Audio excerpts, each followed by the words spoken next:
Taste the Daily.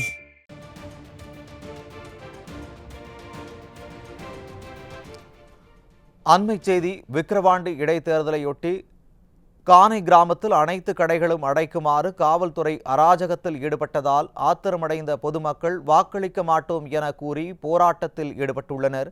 இது தொடர்பான கூடுதல் தகவல்களை செய்தியாளர் சுரேஷிடம் கேட்கலாம். வணக்கம் சுரேஷ், கூடுதல் தகவல்களை வழங்கலாம். நிச்சயமாக சுரேஷ். தமிழகத்தின் இடைத்தேர்தலான விக்கிரவாண்டி தொகுதிக்கான இடைத்தேர்தல் இன்று வாக்குப்பதிவுடன் சற்று நேரத்துக்கு முன்பாக தொடங்கி இருக்கின்றன. பரபரப்பாக ஒரு எதிர்பார்ப்புக்காக உள்ளாக்கப்பட்ட இந்த இடைத்தேர்தலின் வாக்குப்பதிவு தொடங்கப்பட்ட நிலையில் தற்பொழுது அந்த வாக்குப்பதிவு நடைபெறக்கூடிய பல்வேறு இடங்களில் இந்த காவல்துறையினர் அந்த மக்களை, அடித்தட்டு மக்களை வெளியே வரவிடாமலும் அந்த வாக்குப்பதிவு நடைபெறும் இடங்களில் பல்வேறு இடங்களில் தடுத்து நிறுத்துவது, அவர்கள் வாக்குப்பதிவு செய்துவிட்டு பணிக்கு செல்ல வேண்டும் என்ற வாக்குறுதி கொடுக்க சென்ற போது அவர்களை தடுத்து நிறுத்துவது, இன்னும் ரெடியாகவில்லை, இன்னும் கொஞ்சம் வெயிட் பண்ணுங்க அப்படின்னு சொல்ற ஒரு வாக்குவாதத்தில் நம்ம தற்போது இந்த வாக்குப்பதிவானது தொடங்கி இருக்குது. இந்த நிலையில் தான் இந்த தொகுதிக்குட்பட்ட கானை பகுதியில இந்த கிராம மக்கள் தற்போது அந்த மறியல் போராட்டத்தில் ஈடுபடக்கூடிய காட்சிகளை நாம் திரையில் பார்த்து கொண்டிருக்கிறோம். இதற்கு காரணம் அங்கே இருக்கக்கூடிய அனைத்து கடைகளையும் அடைக்க சொல்லி காவல்துறையினர் தொடர்ந்து வற்புறுத்தி இந்த வியாபாரிகளையும் மக்களையும் மிரட்டி வருவதாக குற்றச்சாட்டு எழுந்துள்ளது.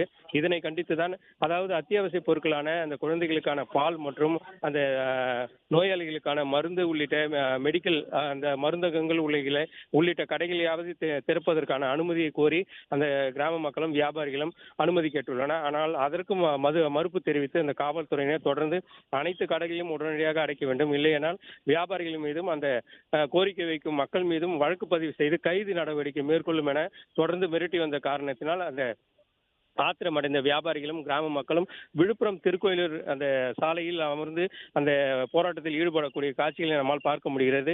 உடனடியாக அங்கே வந்த காவல்துறையினரும் அதிகாரிகளும் அந்த பேச்சுவார்த்தை நடத்தி 45 நிமிடம் அந்த போராட்டமானது பேச்சுவார்த்தை நடத்தி தற்போது அந்த பேச்சுவார்த்தை தொடர்ந்து நடைபெற்றுக் கொண்டிருக்கு. ஆனால் அந்த கடை திறப்பதற்கான அனுமதி இன்னும் வழங்கப்படாததால் இந்த இடைத்தேர்தலில் வாக்களிக்க மாட்டோம் என்ற அந்த உறுதியோடு அந்த மக்கள் போராட்டத்தில் ஈடுபடக்கூடிய காட்சிகளை தான் நாம் பார்த்து கொண்டிருக்கிறோம். சுரேஷ், தொடர்ந்து வாக்குப்பதிவு தொடங்கிய 5 நிமிடங்களில் இது போன்ற தொடர் அராஜகத்தில் இந்த காவல்துறையினரே இந்த தேர்தலை நடத்தக்கூடிய அதிகாரியும் காவல்துறையும் சேர்ந்து மக்களை வஞ்சிக்கக்கூடிய ஒரு செயலில் ஈடுபடக்கூடிய காட்சிகளை நம்மால் பார்க்க முடிகிறது.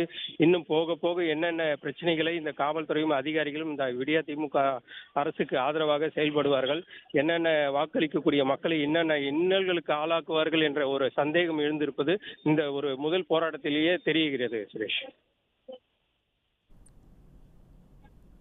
கூடுதல் விவரங்களுக்கு நன்றி சுரேஷ்.